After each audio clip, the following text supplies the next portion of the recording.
As we welcome in Cam Robinson, who has a new title at Elite Prospects, Blake, we're talking to the Senior Director, Hockey Media and Relations, and Senior Crossover Scout. Assistant two, or? Congratulations. Yeah, thanks, fellas. Yeah, it's a mouthful. It's a That long won't fit on the card. Sure. Thank God we don't do business cards anymore. No. Yeah, that's right. But no, happy to get another extension there with EP and off to Sweden in a couple days to go meet up with some people at headquarters and skate with some SHL kids doing some fun 3-on-3 stuff. So it's bright times ahead. Sweet. So how does that change your responsibilities, if at all? We've shifted some things around a little bit, but my job will mostly remain the same. I'm, the kind of the figurehead for everything front facing. I do all the scouting and traveling and social media and all that stuff and glad handing with GMs and trying to make connections. So pretty much the same, but just a new title to go along with the many hats I wear. I remember the draft in Dallas when we were introduced to this long-haired kid from the island with his bandana who was just so personable and affable, and you felt like you knew him your whole life. You have forged a tremendous career, my friend. Very well done. Congratulations. Let's get into brass tacks, and we'll start with the Redwoods Golf Course poll question today. Cam, outside of the core players, who is the Canucks X-factor this season? We've listed Chytil, Kane, and Lekramaki as the options, but you feel free to go off the board if you so choose. Is Thatcher Demko a core player? Yes. We think he's a core player. Yes. Yeah, Demko's health is an easy answer there, so we wanted people to dig a little deeper on it. I'm going Chytil. I'm going Chytil then because we see that lineup right now with Chytil at 2 and Cootes at 3. That is a tenuous situation. So if Philip Chytil can stay healthy and can play at a legitimate second line center level, I think that is a huge X factor for the team, that he could, I don't want to say make or break the season for them because that might be a little hyperbolic, but I think that he has, how his season goes will impact the team greatly outside of the core. Okay, play it out with me. He is perfectly healthy this year, Cam. Tell us, because we saw him briefly last year, but I think we're still getting to know the player as a market. Yep. Tell me, what about his game would translate to being a second-line center? Well, I mean, he's got the size, he has speed, he has playmaking ability, he has two-way ability. So it's like, he can finish off at a reasonable level as well on his own. So we've been waiting for Philip Chytil ever since, his draft year. He came on very, very fast, kind of in the back half of his draft year, and everyone started getting very excited about the offensive potential that this player had. And then it just really hasn't come to fruition at the NHL level. And I think that the injuries have played a significant role in that as well. And in New York, it's difficult to get power play time there at the time as well. I think that at his age now, and if he can be healthy and he can get, some chemistry with some decent players on that line, especially when Hoglander comes back and hopefully fills in that role, that's, that left side on the second line, that's also a point of concern at the moment. But if he can find some chemistry and he can play 75, 80 games, I think that a 20-goal, 55-point season, very reasonable second line center production, and be on your special teams, your second power play, kill some penalties for you, that will go a long way, and it's very achievable for him. It's something that I've been waiting for the last 2-3 years for him, as long as the concussions weren't hindering him. How do you think he'll work with Garland? I think pretty well. I mean, Garland's a fairly easy player to get on with as long as you don't slow the game down too much, because he wants to get in there. He wants to do things quickly. He wants to get in and muck it up a little bit. So when the game slows down, then, maybe there's some issues with chemistry, but I don't think Chytil plays that way traditionally. So I think that it should be kind of a north-south straight, get in there. Someone's doing the digging, and it's often Garland. And then he can support and he can facilitate and he can play make. And hopefully, like I said, so I was going to say, you need someone on that left flank who can finish consistently. Or you just got to make sure you don't run into Garland. That's the other problem, is that he's everywhere all at once. And Stay clear of the dervish. Yes, exactly. Do you believe Patrick Olvine when he says Braden Cootes makes this team even if Teddy Bluger is healthy? I could believe that he deserves to make this team. I could believe that statement. Do you believe that he actually logistically makes this team if Teddy Bluger is 100% healthy? I do. Yeah. I think that and makes this team is a lot different than sticks with this team. But I do that, you ask something from your players when they come to camp, and you expect something, and you ask for something, and when they deliver the way he did, you have to find a role for him, and you have to find a spot for him, at least in that opening night roster. And obviously Blueger getting injured facilitated that a little bit further, that he can get into games right away. But now it's a matter of, you've got here, can you stay here? And so now the work begins for Braden Cootes, right? Now you think that it's an uphill battle at camp, but now the real work begins to see if you can stick in the NHL past that 9-game mark. Well, and the next 3 to 4, like if that's how long Blueger's gone for here, that presents some opportunity here for Cootes to really show his wares, because, if Blueger's in, he's the 4th C. Yeah. He's probably playing a few minutes, but now he's just competing for minutes with Ratu, who also has stuff to prove. Like, one of these two guys is going to get more minutes than they probably bargained for, if all 5 centers are available. Absolutely right. And that's why we look at the Canucks down the middle being like, this could be dicey, but there are worlds where, like we mentioned, Chytil can play up to his potential and stay healthy. And then if Cootes can survive and thrive a little bit too, and they're setting him up. Him and Lekirmaki, they started to find a little rhythm there in the preseason, late in the preseason. And then you put Evander Kane, the veteran, the hard-nosed guy, the guy who can maybe stick up for the kids a little bit out there on the ice. If they can find a little lightning in a bottle there, then that could be something. Cootes is a very smart player, and he plays with NHL speed already. And those two things, even though he's not a big player, should help him mitigate some of the risk that you have when you throw an 18-year-old into this level of hockey. And so, yeah, it's the minutes are there for him. The opportunity is there for him to prove that he can play at this level and keep playing at that level. But I do wonder how just long-term maximizing his offensive upside, how that'll work. If he's getting real minutes, if he's getting 15 minutes in the NHL and he's seeing some offensive zone start times, keep him around. But if he's not, I still think Junior is a good option. Let's just flesh out the centers. We've done 3 of them basically to this point.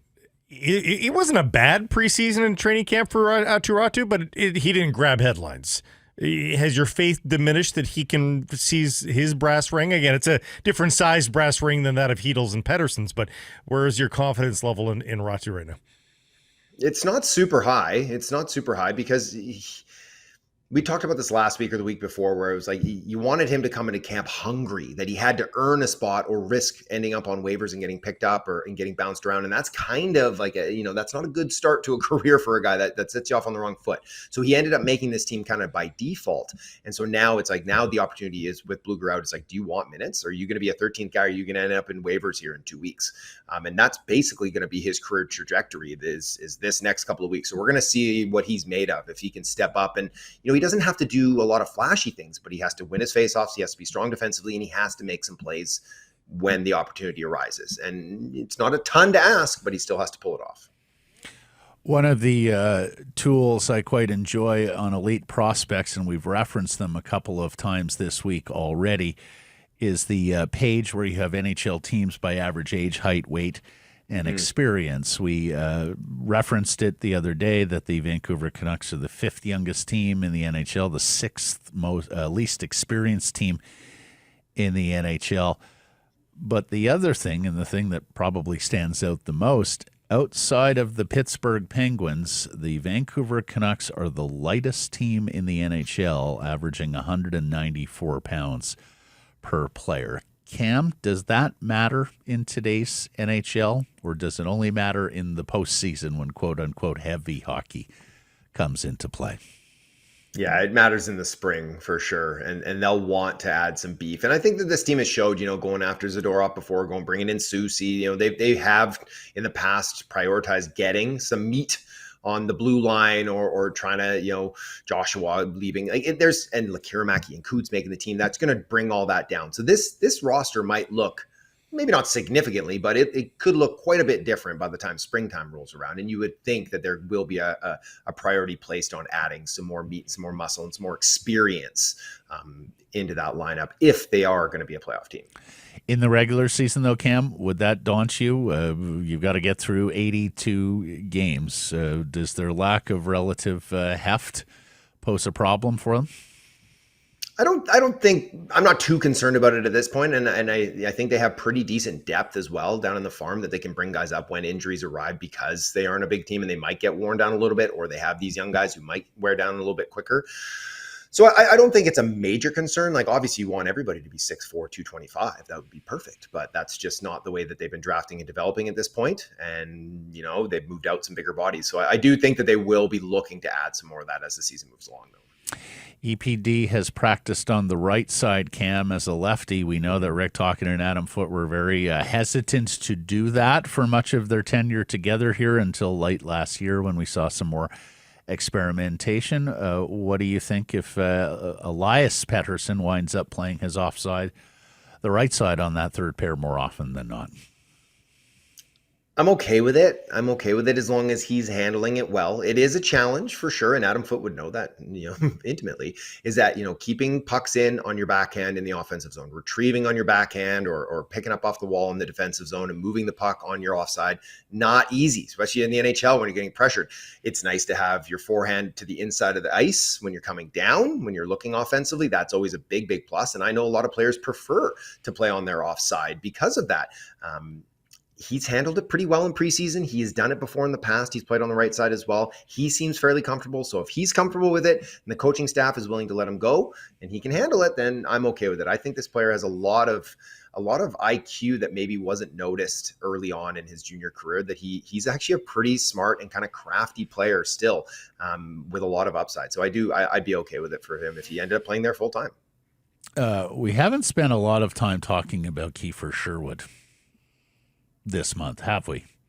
No, I think you just sort of assume he is what he is. I mean, well, I think the that danger is actually my question. Well, the danger is, I think, that you just expect him to score 18 goals. So herein lies my question, Cam Robinson. A career year of 19 goals.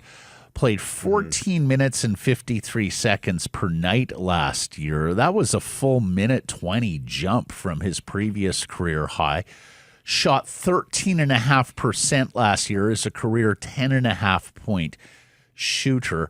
You look at the raw numbers and you can either make the case, he was given more ice time and he did something with it, and this is a player who's in ascension, or you look at it and say this could be an outlier year because of the high shooting percentage. But where are you on Sherwood in terms of him pulling the trick for a second season here with the Canucks? I think you can bank on him getting about 1,000 hits, right? We can feel good about that. Maybe half that much. But yes, I would be wary to pencil him in for 20 or close to 20 again, just because it hasn't been proven over the long haul. And like you said, a jump from 10 to 13 or 13.5% isn't massive, especially when you have that little elevation in deployment. But until he, replicates it, or at least gets off to a good start, I would be looking at him in the low 2 digits, right? If he's putting up 10, 12, 13 goals, I think that's probably fine. You want more, but that's more the level I would expect from him. Like, he had a couple of multi-goal games last year. Things were really going well for him. And it's difficult to project that from a player who just hasn't done it year over year. But if he does it again, if he even goes out and puts up 15 this year, then you could be like, all right, this is a 15 to 20 goal player, and that's what we need from him. But if he goes out and puts up 10, then you're probably like, this is probably. But here's the thing. I don't think his assignment is going to be any worse this year. Like, he spent some time on the fourth line last year, and I don't know that he's going to be asked to do that much this year. I think there's enough, open slots that I think he's top 9 this year, isn't he? Depends on who's on the wings, right? Like, right now they've got Baines up on the second line, and they've got Kane and Lekkerimäki on the third line. So then it is kind of like he's playing on that fourth line. But I like you think his role in his deployment will be very similar to what it was last year, because, talking about X factors, like, he is an X factor with the way he can play physically. And that just creates space on the ice for everybody, including himself. And so if he can continue to do that, chances should follow, or chances for his line mates should follow. And so, if he can put up 14, 15 goals this season and push for 40 points, I think that's a big win with the 1,000 hits he's going to wreck.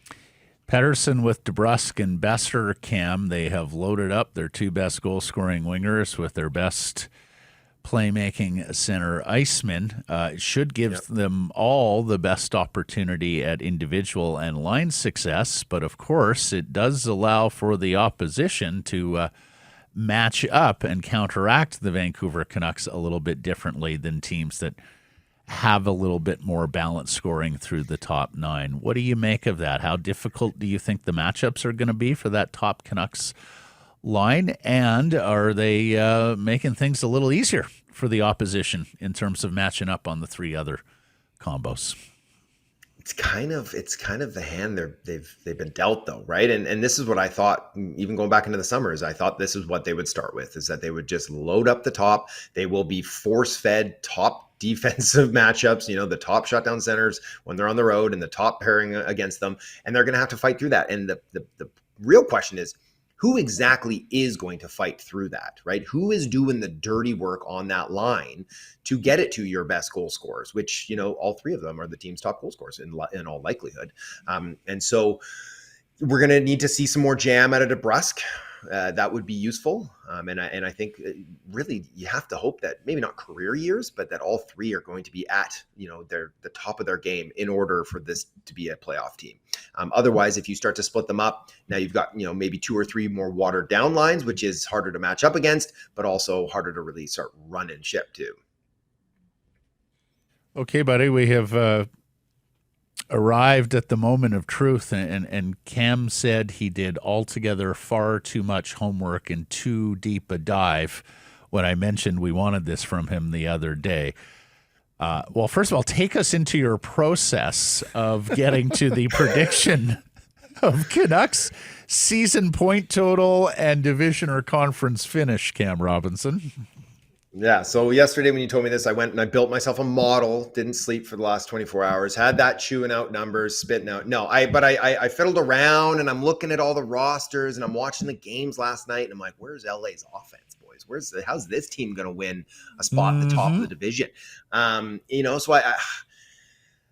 but then I look at the Canucks roster and I'm like, there's a lot of what ifs here too. So there's basically 2 outcomes for me, I think. My kid and I talk about this, I think, every time we go to the rink too. Do you think they're going to be a playoff team? And I think that there's certainly a way. I have them right now, 96 points, the final wild card team, and a date with the Dallas Stars in the first round. And that is with a lot of the ifs working right. So that's Thatcher Demko being healthy, and I think he's got a chip on his shoulder. I actually think he's going to be a big factor for the team. That's Elias Patterson playing as a first-line center. Doesn't have to be a superstar. It's a first-line center. That's Chytil staying healthy. That's Quinn staying healthy and being the superstar that he is. And everyone else is kind of playing up to snuff. I think that's a wild card team right there. If one of those things doesn't happen, though, it's a non-playoff team. If everything breaks right and Patterson's a superstar for you, I think that they could leap over LA and be kind of that 3rd team in the Pacific. So 96 in the final wild 96. card. We will put you down for that, Cam. Thank you for this, my friend. Typically Tuesdays with Cam. We had a scheduling matter this week, so we'll talk to you next Tuesday. Sounds good. Thanks, boys.